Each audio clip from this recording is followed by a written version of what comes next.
성도의 가장 강력한 무기. 요한계시록 12장 1절에서 17절 말씀. 하늘에 큰 이적이 보이니 해를 옷 입은 한 여자가 있는데 그 발 아래에는 달이 있고 그 머리에는 12별의 관을 썼더라.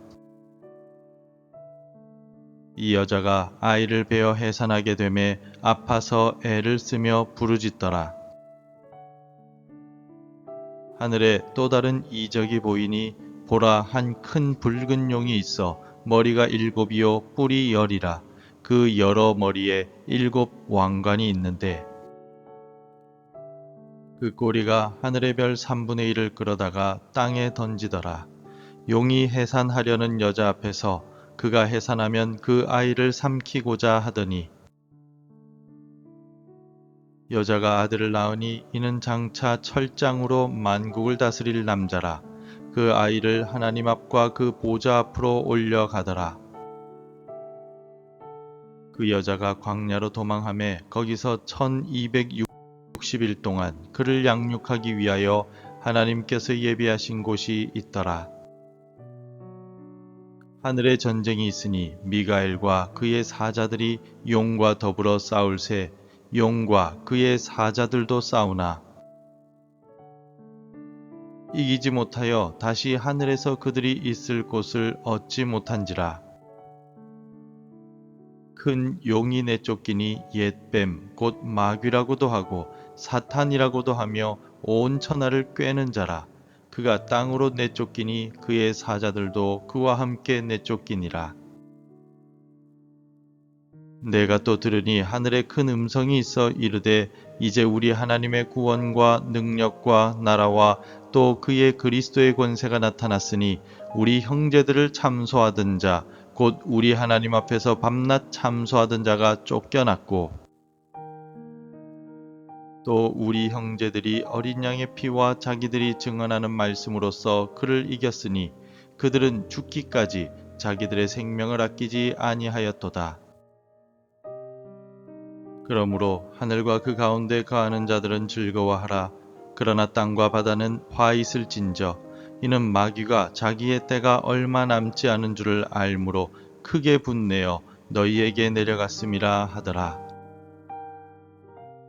용이 자기가 땅으로 내쫓긴 것을 보고 남자를 낳은 여자를 박해하는지라. 그 여자가 큰 독수리의 2날개를 받아 광야 자기 곳으로 날아가 거기서 그 뱀의 낯을 피하여 1때와 2때와 반때를 양육받으매 여자의 뒤에서 뱀이 그 입으로 물을 강같이 토하여 여자를 물에 떠내려 가게 하려 하되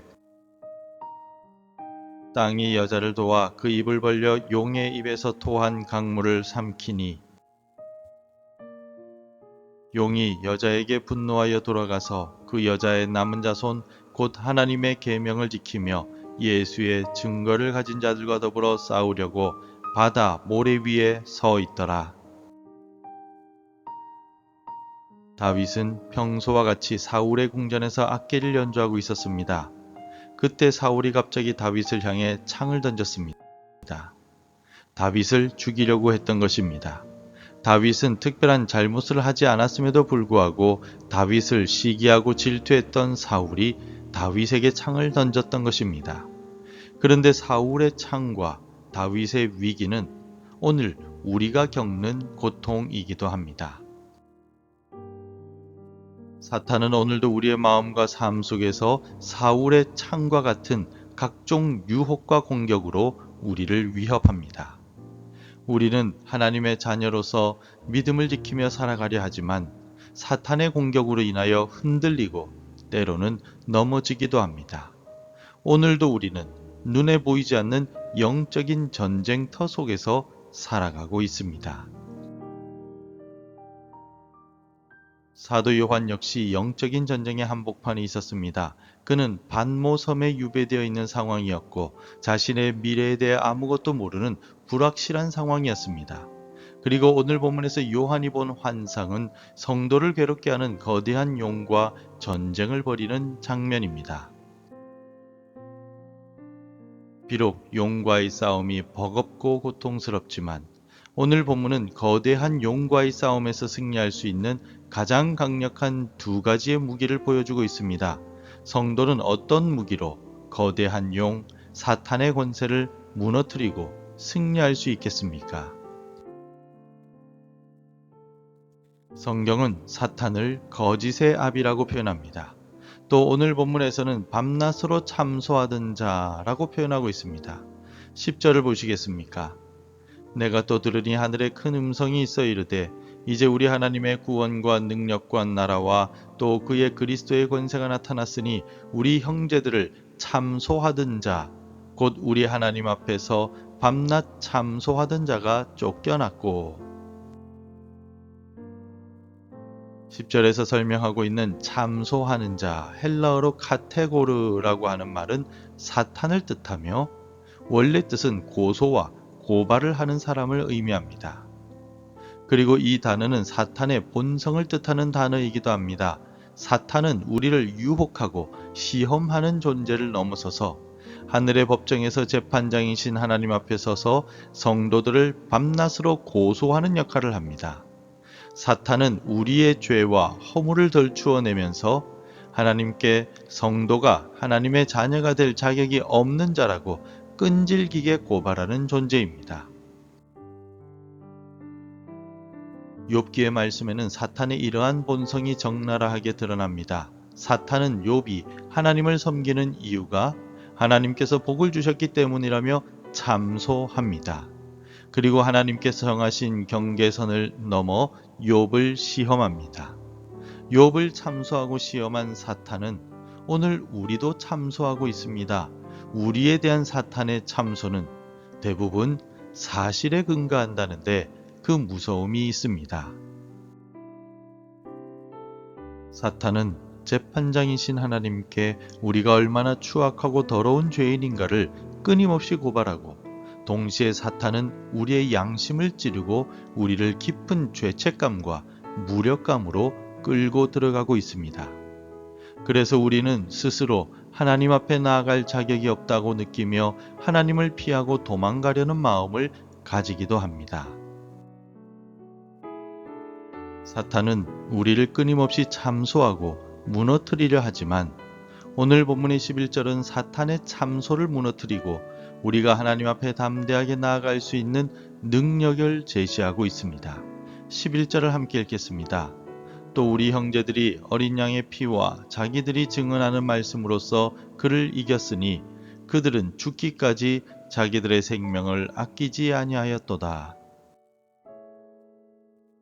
어린 양의 피는 십자가 위에서 흘리신 예수 그리스도의 보혈을 뜻합니다.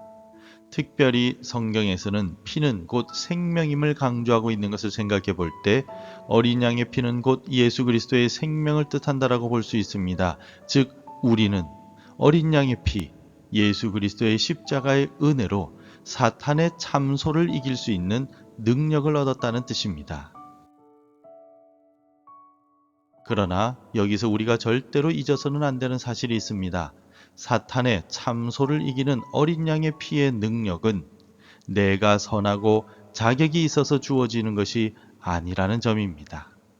우리의 행위나 자격과는 상관없이 우리의 모든 허물과 죄악을 덮으시는 하나님의 무조건적인 은혜로 어린 양의 피의 능력을 가지게 되었다는 사실입니다. 종교개혁자 마르틴 루터는 우리 인간은 죄인이자 동시에 의인이라고 말한 바가 있습니다. 루터의 고백과 같이 우리는 죄인임이 분명하지만 하나님의 은혜로 의인이 되었습니다. 그리고 사탄의 참소를 이기는 어린 양의 피의 은혜를 누리게 된 것입니다. 예수님의 십자가의 보혈을 붙드시고 사탄의 참소를 이기며 나아가는 오늘 하루가 되시기를 바랍니다.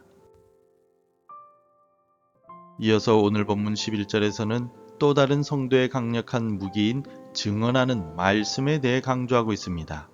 성도들이 사탄을 이기고 승리하기 위해서 성도들의 삶의 자리에서 증언하는 말씀인 복음을 증거해야 한다라고 11절은 강조합니다. 11절을 다시 읽겠습니다.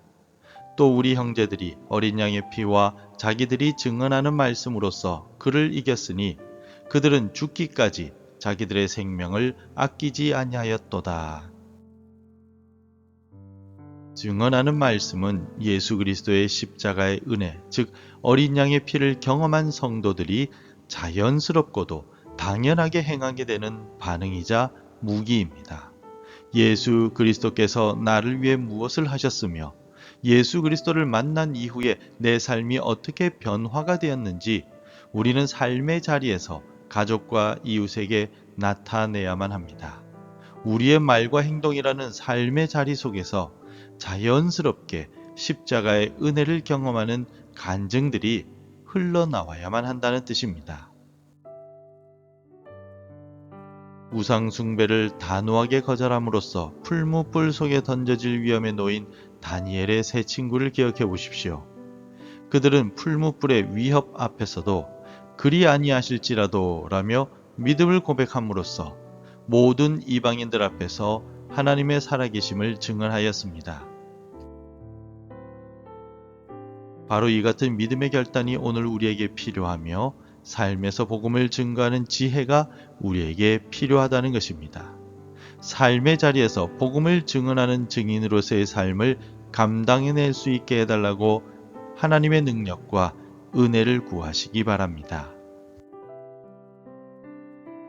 성도 여러분, 오늘 말씀은 보이지 않는 영적 전쟁의 한가운데 서 있는 성도들을 향해 주시는 권면이자 승리의 비결을 담은 말씀입니다. 우리를 참소하고 속이고 넘어뜨리려는 사탄과의 영적 전쟁에서 우리가 승리하기 위해서는 우리의 힘과 능력이나 지혜를 의지해서는 안 됩니다. 나를 의지하면 반드시 패배합니다. 따라서 우리는 본문이 가르쳐주는 어린 양의 피와 증언하는 말씀을 붙들고 나아가야만 합니다. 이 두 무기를 손에 쥐고 살아갈 때 오늘 우리는 사탄과의 영적 전쟁에서 반드시 승리하게 될 것입니다. 오늘 하루 사탄의 참소의 목소리가 우리의 마음에 들려올 때마다 어린 양 예수님의 피로 나의 죄가 씻겼다라는 복음의 말씀을 기억하십시오. 또한 삶의 작은 자리에서 예수님을 닮아 사랑과 용서를 실천함으로써 삶으로 복음을 증언하며 살아가십시오. 그리할 때 오늘 하루도 우리는 세상 속에서 예수님의 향기를 나타내며 복음의 증인으로서의 사명을 감당할 수 있을 것입니다. 기도하겠습니다. 사랑과 은혜의 하나님 아버지, 죄인인 나를 위해 독생자 예수 그리스도를 이 땅에 보내시고 십자가에 죽도록 내버려 두셨습니다. 어린 양 예수님의 십자가 죽음으로 죄인인 나의 죄가 대속되었습니다.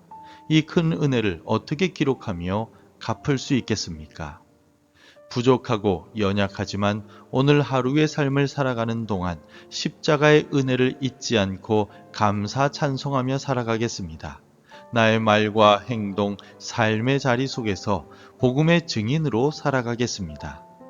하나님께서 내 마음과 생각을 지켜 주옵소서. 예수님의 이름으로 기도드립니다. 아멘.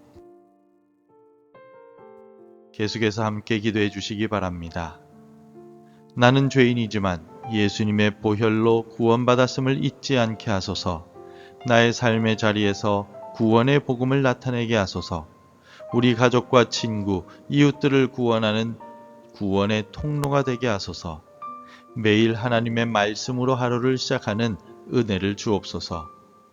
오늘도 말씀대로 살아가며 열매 맺는 하루가 되시기를 축복합니다.